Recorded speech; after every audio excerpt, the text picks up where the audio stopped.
बच्चों, कैसे हैं आप सभी? आई होप अच्छे होंगे, राइट। चलिए मैं तो चल रहा है, स्वागत करती हूँ और आज मैं आपके लिए लेके एक्सरसाइज 8.1 का क्वेश्चन नंबर सेकंड। तो प्लीज ध्यान समझिएगा, साथ ही लाइक शेयर करना मत भूलिएगा। ओके बच्चों, आइए स्टार्ट करते हैं। देखिए क्या कह रहा है इस क्वेश्चन में।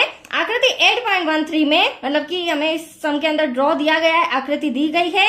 इसमें हमें tan P minus code R का मान ज्ञात करना है। मतलब यहाँ पर अगर मैं बोलूँ तो एंगल P और यहाँ पर एंगल R, इन दोनों के हमें क्या फाइंड करना है? मान फाइंड करना है। अब मान ज्ञात करने के पहले हमें क्या करना होगा? सबसे पहले तो आप ये ड्रॉ समझ लीजिए। आप देख सकते हैं PQR एक समकोण त्रिभुज है और यहाँ पर जो एंगल बन रहा है Q पे वो 90 डिग्री का है। तो 90 डिग्री के सामने वाली भुजा हमेशा क्या होती है? कर्ण होती है। पहला इंपॉर्टेंट पॉइंट तो ये रहा, राइट। तो ये PR हमारे लिए क्या हो जाएगा? कर्ण। और कर्ण हमें 13 सेंटीमीटर दे रखा है, PQ हमें 12 सेंटीमीटर दे रखा है, देन QR हमें फाइंड करके बताना है। तो जब तक हमारा QR नहीं आएगा तब तक हम tan P और कोट R का मान फाइंड नहीं कर सकते। अब देखिए दूसरी इंपॉर्टेंट बात, ये तो आपको समझ में आ गया पहली कि 90 डिग्री के सामने वाली भुजा क्या होती है? कर्ण होती है। तो ये हमारे लिए क्या हो जाएगा? लंब हो जाएगा, राइट। ये हमारे लिए क्या हो जाएगा? आधार। अब देखो बच्चों, यहाँ पर मुझे दो कोण फाइंड करना है, एक तो P फाइंड करना है, देन एक R फाइंड करना है। यदि मैं एंगल R की बात करूं तो यहाँ पर ध्यान से समझिएगा, जब भी कोण P पे बनता है या R पे बनता है तो कोण के सामने वाली भुजा लंब होती है हमेशा। जिस तरह 90 डिग्री के सामने वाली भुजा कर्ण होती है, ठीक उसी प्रकार कोण के सामने वाली भुजा क्या होती है? लंब। तो आपके नजर आ रहा है कि R के सामने वाली भुजा तो हमारी लंब क्लियर नजर आ रही है, लेकिन अगर मैं एंगल P की बात करूं, क्योंकि यहाँ पे मुझे P का मान भी फाइंड करना है, तो P की अगर मैं बात करूंगी तो यहाँ पर मेरे लिए ये आधार की जगह क्या हो जाएगा? लंब। मतलब कि यहाँ पर कोण के सामने वाली भुजा मेरे लिए क्या हो जाएगी? लंब हो जाएगी और ये मेरे लिए क्या हो जाएगा? आधार। पर इसे मैं आगे और थोड़ा सा क्लियरली समझा लूंगी। अभी तो यहाँ पर आप देख लीजिए। अब देखिए हमें क्या फाइंड करना है? सबसे पहले तो आधार फाइंड करना है, मतलब कि QR फाइंड करना है। तो उसे हम फाइंड करेंगे पाइथागोरस प्रमेय के द्वारा। अब हमें क्या दिया गया है? tan P minus cot R। इसका मान हमें फाइंड करना है। चूंकि हम जानते हैं बच्चों, चूंकि हम जानते हैं पाइथागोरस प्रमेय से। अब पाइथागोरस प्रमेय का फॉर्मूला क्या होता है? कर्ण का वर्ग इक्वल टू लंब का वर्ग प्लस आधार का वर्ग। तो वो हम लिख लेते हैं, जिसके थ्रू हमारा क्या फाइंड हो जाएगा? आधार। यहां लिख लेती हूं मैं लंब का वर्ग प्लस आधार का वर्ग।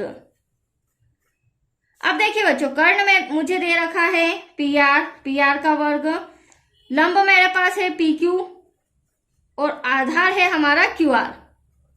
अब इनके हम मेजरमेंट लिख लेते हैं, राइट। PR कितना है? 13 सेंटीमीटर, यहां आ जाएगा 13 का स्क्वायर। PQ 12 सेंटीमीटर है, यहाँ आ जाएगा 12। और QR तो हमें फाइंड करना है, ये एज इट इज ऐसा का ऐसा। 13 में 13 का मल्टीप्लाई करेंगे, that's your answer 169 equal to, यहाँ मल्टीप्लाई करेंगे 12 में 12 का 144 प्लस का साइन, यहाँ आ जाएगा हमारा QR का वर्ग। अब अगले स्टेप में क्या करेंगे? हमें QR फाइंड करना है, तो प्लस का 144 इधर आ जाएगा जो कि माइनस में हो जाएगा, राइट। तो 169 माइनस 144 इक्वल्स टू QR का वर्ग। अब माइनस करेंगे, दैट्स योर आंसर 25। यहाँ बचा QR का वर्ग। अब हमें तो QR फाइंड करना है, ना कि उसका वर्ग। तो यहाँ से क्या करेंगे? हम स्क्वायर हटा देंगे बच्चों। स्क्वायर हटाएंगे तो स्क्वायर रूट लग जाएगा, यह आ गया हमारा सिंपल सा QR। अब 25 का स्क्वायर रूट क्या होता है? वो होता है हमारा 5 इक्वल्स टू QR। तो इसे और करके हम लिख सकते हैं QR इक्वल्स टू 5 सेंटीमीटर। तो यहाँ मैं 5 लिख देती हूँ राउंड अप करके, क्योंकि इसे हमने फाइंड किया। अब आप इजीली देख सकते हैं बच्चों, हमारे तीनों साइड्स आ चुकी है। अब जब तीनों साइड्स आ चुकी है तो हम tan P का फॉर्मूला और कोट R का फॉर्मूला लिख के इन दोनों का मान निकाल लेंगे, राइट। हाँ, फॉर्मूलों की अगर बात करूं तो मैंने पर्टिकुलर वीडियो बनाया है, जिसमें आप देख के समझ सकते हैं कि एटलीस्ट चैप्टर 8 में कौन कौन से फॉर्मूले कब यूज होंगे, क्योंकि सबसे इंपॉर्टेंट है बच्चों 8 चैप्टर और उसके फॉर्मूले। चलिए tan P ये हो गया और कोट R को हम यहां लिख देते हैं। अब फॉर्मूले की बात मैं कर रही थी, तो देखिए कुछ फॉर्मूले तो मैंने यहाँ लिख के रखे हैं, आप देख सकते हैं जिसका मुझे यूज होगा। वैसे तो बहुत सारे फॉर्मूले हैं। अब आप देख रहे होंगे टेन थीटा, क्योंकि मेरे सब में साइन कोस कोसेक सेक नहीं है, मेरे सब में क्या है टेन है और कॉट है, और ये है एल अपॉन में के, ए अपॉन में के, एल अपॉन में ए, मतलब कि लाल अपॉन में कक्का। कहने का मतलब क्या है, लाल अपॉन में कक्का। तो एल हमारा लंब, कर्ण आधार, कर्ण लंब आधार, ठीक है। तो टेन थीटा की अगर मैं बात करूं तो यहाँ पर क्या है एल अपॉन में ए, मतलब कि ये मेरा लंब हो जाएगा, ये मेरा आधार हो जाएगा। तो मैं लिख लेती हूं पहले टेन थीटा का फॉर्मूला लंब बटे आधार।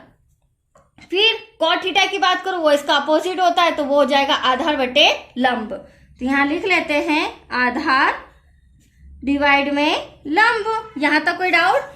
चलिए, अब ये तो मैंने फॉर्मूला बताया, अब हमें इनका वैल्यू निकालनी है, ठीक है। तो उसके लिए मैं एक छोटा सा ड्रॉ बना रही हूं। ड्रॉ से बहुत जल्दी आप समझ जाएंगे बच्चों इनके मान निकालना, ठीक है। ये हमारा पी क्यू आर 90 डिग्री है, क्यों? क्योंकि सामने वाली भुजा क्या है कर्ण, जो कि 13 सेंटीमीटर दे रखी है, ठीक है। अब बात आती है 10p की, ध्यान से समझिएगा। अभी मैंने आपको बताया था अगर हमारा जो भी एंगल होता है, एंगल ऊपर बन रहा है तो उसके सामने वाली भुजा मतलब कि ये हमारी लंब हो जाएगी, देन ये हमारी आधार हो जाएगी। और मैं फिलहाल बात कर रही हूं 10p की, क्योंकि मुझे इसका मान निकालना है।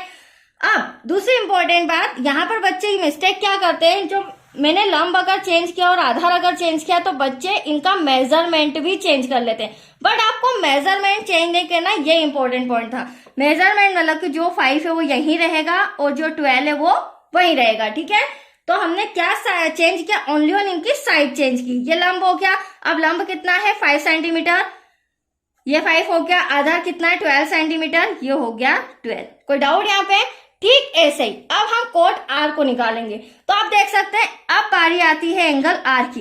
तो यहाँ पर जब एंगल आर बन रहा है तो एंगल मतलब कि कोण के सामने वाली भुजा हमारे लिए क्या हो जाएगी लंब, और ये लंब हो रहा है तो ये हमारे लिए क्या हो जाएगा आधार। इसकी थोड़ी सी आपको प्रैक्टिस करनी पड़ेगी, बाकी कोई डिफिकल्टी नहीं है बच्चों, एक बार में आप समझ जाएंगे। अब लंब हमारा क्या हो जाएगा बच्चों, हाँ आधार पहले है तो आधार हमारा हो जाएगा 5, और अगर मैं लंब की बात करूं तो लंब हो जाएगा हमारा 12।